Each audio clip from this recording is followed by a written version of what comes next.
नाव परिवर्तन करून वर्षा या मुलीचा झाला विजय नामदेव पवार। तृतीयपंथी कल्याण मंडळाचे सदस्य म्हणून मी नेहमी तृतीयपंथी आणि इतर कुठलेही कार्य असतील तृतीयपंथीशी निगडीत तर मी करत असते।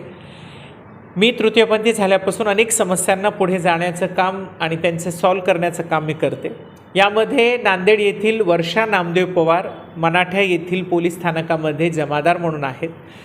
यांना आपल्याला पुरुष असल्याचं भासत होतं। 1 वर्षापूर्वी आम्ही असंच पत्रकारांच्या माध्यमाने बातमी दिली होती। त्यांची पोलीसमध्ये असल्या कारणाने त्यांना ना हरकत प्रमाणपत्र पाहिजे होतं पुरुष म्हणून जगण्याचं। तर हे लिंग परिवर्तनासाठी आणि स्वतःची ओळख बदलण्यासाठी जे ना हरकत प्रमाणपत्र हवं होतं, यासाठी आम्ही शासनाकडे कुठलेही धोरणात्मक निर्णय नसल्यामुळे त्यांना निर्णय मिळत नव्हता। याआधी ललित साळवे बीडमधला हा निर्णय देत असताना त्या अनुषंगाने सुद्धा आम्हाला मिळत नव्हतं। ही लढाई आमची मंत्रालय, पोलीस मुख्यालय, SP office, high court, MAT, supreme कोर्टापर्यंत गेली। सुप्रीम कोर्टामध्ये हे समन गेले असतानाच आम्हाला मध्ये अचानक यश मिळालं। हे यश म्हणजे मंत्रालयातून वर्षा नामदेव पवार यांना ना हरकत प्रमाणपत्र मिळण्याचं पत्र त्यांच्या हाती लागलं। 2 दिवसापूर्वी मनाठाच्या पोलीस स्थानकाच्या माध्यमाने वर्षा नामदेव पवार यांना विजय नामदेव पवार असं पुढं जगण्यासाठीचं ना हरकत प्रमाणपत्र मिळालेलं आहे।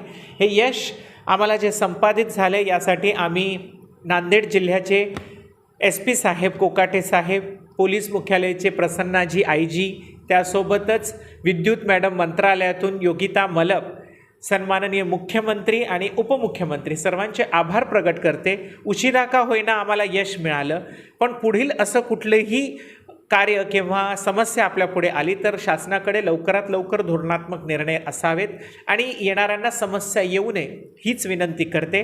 आणि हा यश पत्रकारांना देखील तेवढाच जातो, कारण हा मुद्दा त्यांनी जनसामान्यपर्यंत पोहोचवला आणि त्यांच्या माध्यमाने आम्हाला ही लढाई संघर्ष करण्याची ताकद आणि शक्ती मिळाली, म्हणून आपले सर्वांचे आभार प्रकट करते। धन्यवाद। माझं नाव वर्षा नामदेव पवार उर्फ विजय नामदेव पवार।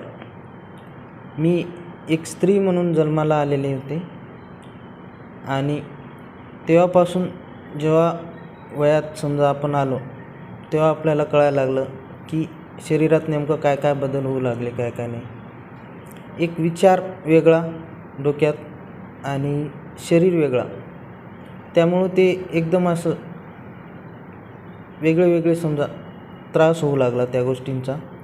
मग नंतर अनुकंपावर वडिलाच्या ठिकाणी लागलो, पोलीस खात्यात आलो 2005 तेव्हापासून मग घराची जिम्मेदारी होती, त्यामुळं मग या गोष्टीला समजा मी साईडला ठेवलं, विचार करत नव्हतो।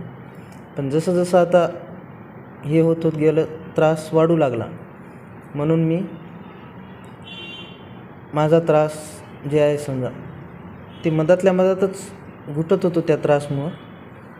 मग नंतर हळूहळू विचार केला की आपण एकदाच जीवन भेटलेलं आहे, तर आपण पण जे आता अर्ध आयुष्य तर गेला, आता इथून पुढं जे अर्ध आयुष्य आहे ते आपण पुरुष होऊन जगायचं।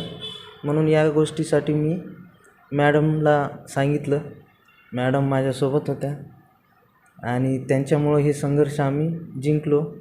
आणि त्यातल्या त्यात आमचे साहेब माननीय SP सरांनी आणि मुख्यमंत्री सर, उपमुख्यमंत्री सर यांनी पण या गोष्टीला मला हे केलेत, त्यांचे मी खूप खूप आभारी आहे।